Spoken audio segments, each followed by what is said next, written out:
e ter essa estratégia. O silêncio é uma estratégia, né? Então o silêncio diante de Deus também é a comunhão com Deus, irmão. Isso é estratégia. E só depois de todo o plano elaborado, como o irmão fala, aí sim ele vai convocar num caráter coletivo, para que todos participem, tá? Olha o texto importante, Neemias, capítulo 2, verso 12 ao 14. E de noite me levantei, eu e poucos homens comigo, e não declarei a ninguém o que o meu Deus me pôs no coração para fazer em Jerusalém. Não declarei a ninguém. E não havia comigo animal algum, senão aquele que estava montado. E de noite saí pela porta do vale para o lado da fonte do dragão e para a porta do monturo, e contemplei os muros de Jerusalém que estavam fendidos, e as suas portas que tinham sido consumidas pelo fogo. E passei a porta da fonte e o tanque do rei, e não havia lugar por onde pudesse passar o animal que estava montado. Veja só que nem eu comentei com os irmãos. Tanta ruína. Então essa estratégia, irmãos, estratégia espiritual aqui de Neemias, o silêncio, tá? Ele não declarou a ninguém o que Deus colocou no seu coração. Somente depois de estabelecido todo o seu plano, tá? Isso é importante. Isso é muito importante pra gente. Quando ele foi falar com o povo, né, já sabia toda a situação. Já sabia tudo, né? Então por que, irmãos, isso? Vamos dar só um exemplo prático. Porque ele podia ter falado assim, né? Então é conjectura aqui, nós fazemos uma conjectura do texto. Ele podia falar, então vamos reconstruir os muros. Alguém já fala assim, mas no lado oeste tem tanto entulho lá que vai ser impossível tirar. Ele já tinha visto, não, lá nós vamos fazer assim. Eu já vi o que está acontecendo lá. Então já tinha plano para lá também. Era um administrador mesmo. Entendeu? Mas e no lado norte, lá não vai ser possível construir. Tem muito inimigo. Não, mas eu já vi que lá é assim, nós vamos estabelecer soldados lá. Então essa análise do silêncio de Neemias que é importante, tá? Ele já tinha tudo estruturado, ele sabia o que ia ser questionado, tá? Uma conjectura do texto bíblico. Então não leva a esse entendimento, né? O administrador por excelência, né? Tá? Mas a estratégia colocada por Deus no seu coração. Ele fala no texto aqui, irmãos: não declarei a ninguém o que o meu Deus me expôs no coração. Então a estratégia de Deus. Deus é a fonte do avivamento, do despertamento, tá, irmãos? Então isso aqui é importante. Vamos ver. Neemias declara sua intenção de reedificar os muros. Tendo se inteirado da verdadeira situação dos muros de Jerusalém, Neemias convocou os judeus, os nobres, os magistrados e todos os que faziam a obra, juntos reedificarem os muros, para que não mais estivesses em opróbrio, declarando-lhes com a mão de Deus lhe fora favorável, como também as palavras do rei. Então disseram todos: levantemo-nos e edifiquemos, e esforçaram as suas mãos para o bem. Então algumas considerações aqui, irmãos. Neemias convoca os moradores de Jerusalém ao trabalho. Então agora é um caráter geral, ele vai convocar todos. Então veja, o povo vivia na letargia. Neemias vai mostrar o que é essa letargia. É aquele que não consegue acordar, aquele que dorme e não consegue acordar, ou quando acorda não consegue se movimentar, né? A gente usa a expressão de uma preguiça espiritual, a letargia, está quase morto, né? Então veja, sempre tem que chegar, Deus levanta o profeta, envia para lá e fala, sacode, né?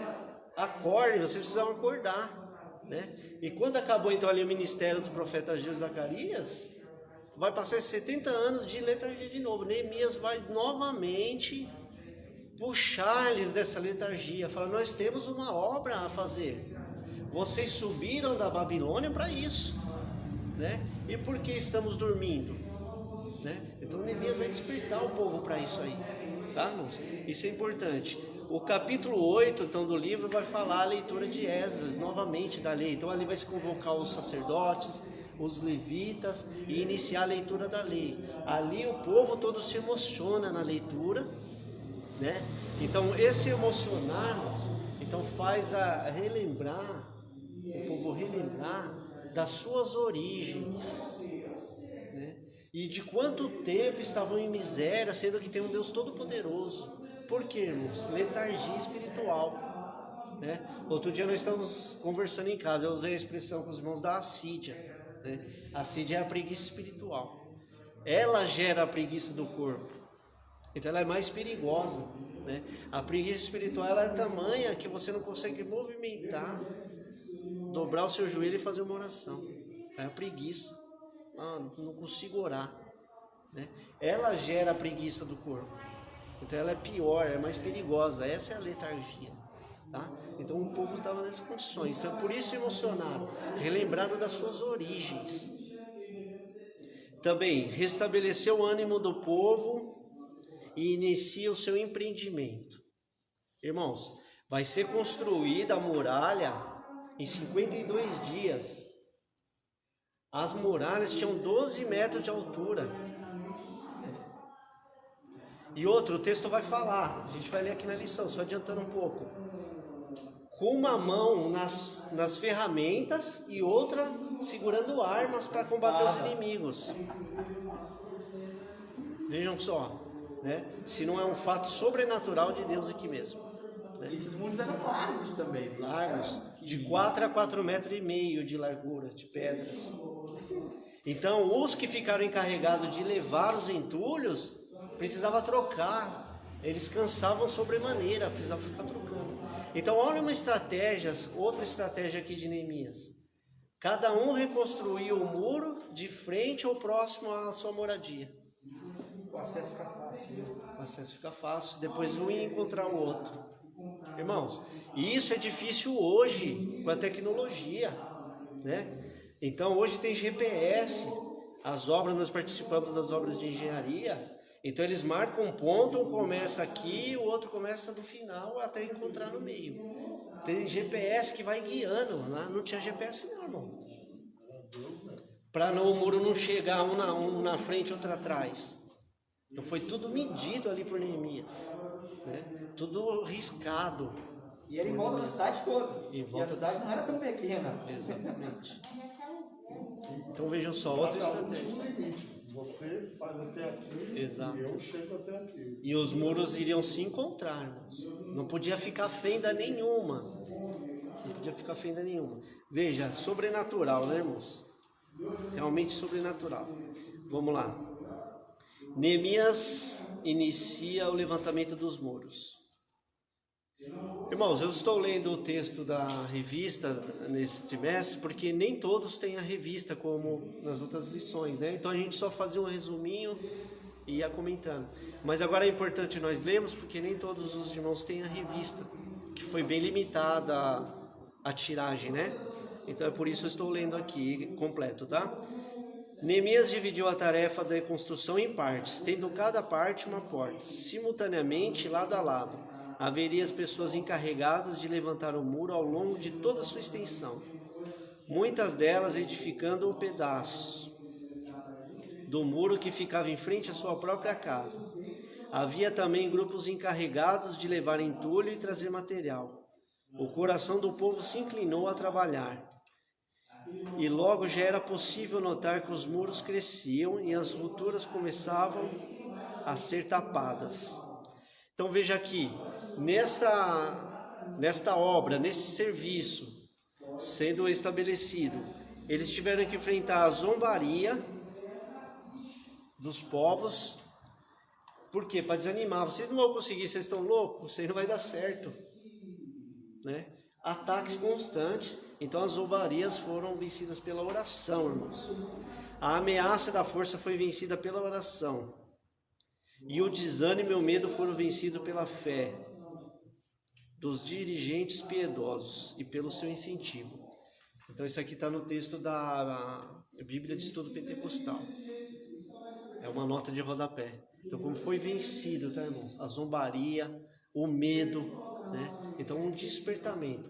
Ou aquele que está desperto e vive uma vida no Espírito, ele passa a não temer zombarias, ameaças, irmãos. Porque o medo e a desesperança, ela leva à letargia, né?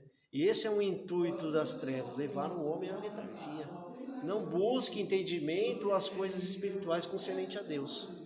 Tá? Então vejam só, essa lição tem muita peculiaridade com os dias atuais, irmãos. Os dias complicados que nós estamos vivendo, né? De lockdowns, quarentenas, no mundo todo. Né? Então, há uma decisão que teremos que tomar entre viver em letargia, né? Com medo de tudo, né? Ou levantarmos a cabeça e buscarmos a Deus para que nos dê estratégias para que saiamos de um perigo iminente no qual estamos vivendo, né? Isto, olha o roteiro que nós falamos no começo da aula aqui na estação de Judá, e foi vencido, irmãos. Então nada é impossível. Paulo fala lá em Efésios, nada é impossível para Deus. Devemos buscar a Deus para sairmos desta crise iminente, né? Ele dá estratégia aos nossos corações, a cada um de nós, para que ajude o outro, né? Então Neemias, ele tinha o coração voltado para o outro, né? Nesse episódio dos pobres, que ele chama os príncipes, chama a atenção deles, ele tinha um coração voltado para o outro, né? Então Deus levanta ele, um coração nobre, tá, irmãos? Estou falando de um homem simples, mas um coração nobre. Vamos lá, a tática de Neemias. A tática de Neemias de engajar todos os judeus na obra da edificação do muro é um exemplo muito importante a ser seguido pelas igrejas e o trabalho de evangelização. Neemias tinha um plano que aproveitava todos os que quisessem trabalhar, designando a cada um a sua função. Assim, também o pastor da igreja deve, na direção do Espírito Santo, orientar os crentes, entregar-se a Deus para realizarem as obras do Senhor, trabalhar para o Senhor, e enche o coração dos crentes de grande alegria.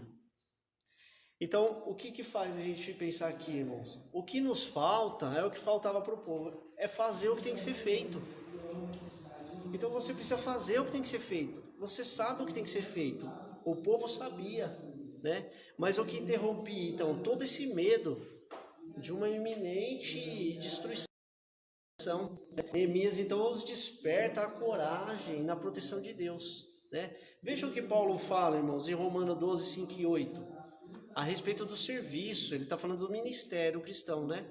Os dons ministeriais. Então, a respeito do serviço. É muito interessante esse texto. Ele fala, ó, assim nós que somos muitos, somos um só corpo em Cristo, mas individualmente somos membros uns dos outros, de modo que, tendo diferentes dons, segundo a graça que nos é dada.